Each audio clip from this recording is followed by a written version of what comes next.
Naomi hints at ASAP wrestling return. Plus, a new WWE faction have been teased on Raw. And how are AEW helping to promote Shark Week? It's all in the wrestling news right now. Naomi in the news today. We haven't felt the glow for quite a while. Not since Naomi and Sasha Banks walked out on Raw. I've forgotten what it feels like, Tom. You've forgotten what the glow feels like? I forgot what the glow feels like. It's quite warm and a bit crunchy. Oh, my God.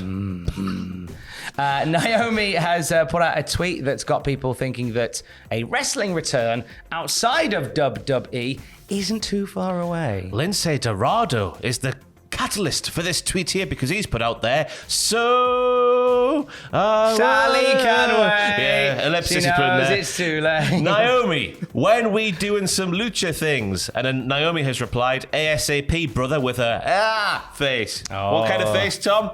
That's a lovely face. Interestingly, I haven't been really up to date with Naomi on Twitter, but on Instagram, she's very much back on the swing of things on the Instagram stories and whatnot, just living her life as you would do. So something must have happened because there was a long period of silence from both Sasha Banks, who was still doing the silence thing, and Naomi, who is now doing more sort of like, here, I'm on a lovely day. Yeah, there was a protracted silence from both, and Naomi especially, Trinity Far too, starting to talk a little bit more. Now, Naomi didn't really have much before she signed with WWE in terms of wrestling work. She was a backup dancer in music videos and stuff. I know WWE keen for her to have a music career when she was there. She was signed and went to FCW where she did a lot of good stuff, didn't she? She did, one-time champion and one-time, let's get this one right, FCW Divas Championship tournament winner. And then she dropped the championship to AJ Lee, of all people, and get this, right, in December of 2010, before going to the main roster, also in December of 2010. Oh, my God. Maybe not on TV in December 2010, but she was working those live events and whatnot in December 2010. Yeah. That's a long bloody time ago. It is, isn't it? Just you forget how long, like, Naomi has been part of the mix in WWE. Yeah. You really do. And there was no real indie career for Naomi before that. So it would be interesting to see where she lands. Of course, she's chatting to Lindsay Dorado, who is famously a member of the WES roster. So... Leave the memories alone. Hashtag get Naomi to the Motorpoint Arena. Maybe not. Let's look at Raw from last night. Ciampa and Miz, as they were making their way to the ring, had a little tweet posted about them on WWE's Twitter account with the caption, well, looks like Miz may have a new Miz fit for good. Now, I like it because it's a pun, Tom. They're going to take riggedy-raggedy wrestlers, right, from the roster who have nothing going for them and align them with the Miz, so he builds an army, like Sid and his toys.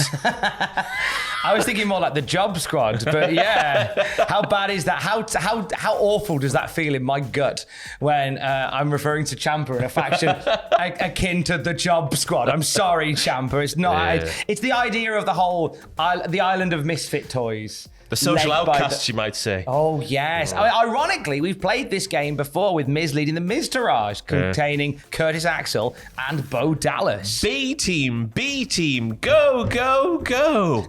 Why did they change the theme to that? These battle scars, as the kids might say, that slapped. I liked Battle Scars. That was a good bit of tunage, that was. So if we're building a team of sort of like misplaced, if we're building the Broken Biscuit band of professional wrestling, if we're getting a jar of broken biscuits, who are we putting in Miz's broken biscuit jar? I'm thinking Ali straight away because he's got nothing going on from at the moment, has he? He was sort of doing some backstage things with another broken biscuit boy, Cedric Alexander, all the broken biscuits. Yes. So yeah, I don't know who else you might put in there. I wonder whether you use this as a little bit of a catalyst to maybe bring up some NXT people. Who? Von Wagner. Come on now. Well, don't come on the biscuit. More like give a soggy biscuit all come of a sudden. Tuesday, soggy biscuit. It writes itself. I think Von Wagner would be quite a nice fit for like a... Why? Just a big, clumsy lad hanging out with the Miz. Never ever let him talk, ever. Never Always let him talk for the fun of it. Yeah. Big, clumsy lad hanging out with the Miz. That'd be good. Commander Aziz. Yeah, Commander Aziz got nothing going on. But I want Commander Aziz in full Commander Aziz gimmick still. Like, I want them to be like as they are. I want them just to be like, no connection, no thread of gear or theme. You know what they so should you connect do? them. Much like Sid's toys, an amalgamation with a broken biscuit. Have everyone's attire be made up of everyone's attire. So, for example, he could have Mustafa Ali, who's got like a leg of his own gear, but a leg of Commander Aziz's gear, an arm of Cedric Alexander's gear or something like that. Then they all just mix and match with the different parts of different gear. I was thinking of Von Wagner's body with the baby of that baby. Well, if the picture's not there, we're missing out. Or, alternatively, a picture of Von Wagner on the body of a mechanical spider. or Ali on the head of a fishing rod with lovely, sexy lady legs. Oh, sexy plastic lady legs. That's Miz's new faction. Sorry to whoever's editing this and making you work there. Yeah. Apologise. Miz is building an army of broken biscuits because Logan Paul is coming for him. And next week, Logan Paul will be on Raw. He's the proverbial cup of tea of the situation. Will the biscuits float or will the biscuits stay in the water too long and crumble down to the bottom of the cup of tea that is Logan Paul? AEW news will end on. Shark Week is on the way. Oh my God. Do you watch Shark Week? What the hell is that in the distance? I can hear a little. There's nothing in the distance. What are you talking about? Dun, dun. Dun, dun, dun, dun, dun, dun, dun, dun, dun, dun, dun, dun, dun, dun, dun, dun. Shark Week! You say Shark Week! No! Oh, God! That's splat! That was like Tama Tonga tossing the Ring of Honor Championship against the wall.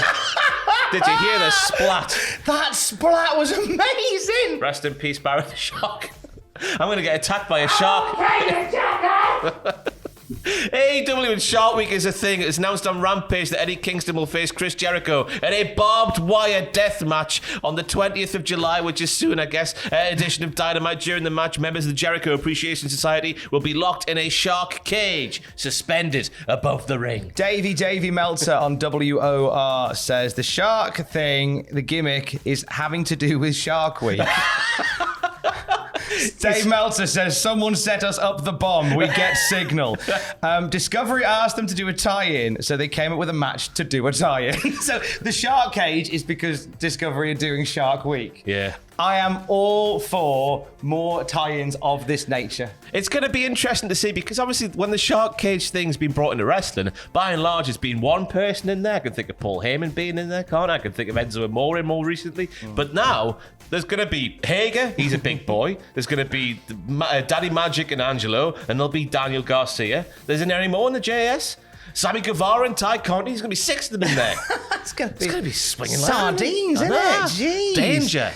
For research for a video that I've been working on for a little while, I discovered that a while ago, many decades ago, there was a shark cage match, which was a match that was contested inside a shark cage. Down at the aquarium. Sadly not. It was in the middle of the ring, they'd put a shark cage. Right. You can watch it on YouTube. It's exactly what you hoped it would be. There's literally nothing in it, but just people punching and Move on. It's hilarious. It's very funny. I'm up for more. I want more stuff like this. I want more Discovery flavored crossovers. I want the Animal Kingdom making their way into more AEW programs. If they ever do like a Dinosaur Week special, I want that to be the week that Luchasaurus becomes AEW champion. It was Paul Bearer, wasn't it? Not Paul Heyman. Paul Bearer was in a cage, and Paul Bearer was also in a concrete crypt that time. Terrible at this job. Do you remember that? Yeah. But there is a line, isn't there, when it comes to these ties? Because on one side we get the shark cage, it's always funny to see people going, I'm scared of heights. On the other side you get zombies for no reason who eat people alive. And it's never explained why. Yup, the wrestling. Wrestling is its best when it is inherently bollocks. Yes. More of it. And more wrestling news throughout the day at cultaholic.com. I'm going to go scrape Barry off the wall. Stay safe and love you. Bye. You were better with a crown, you jackass!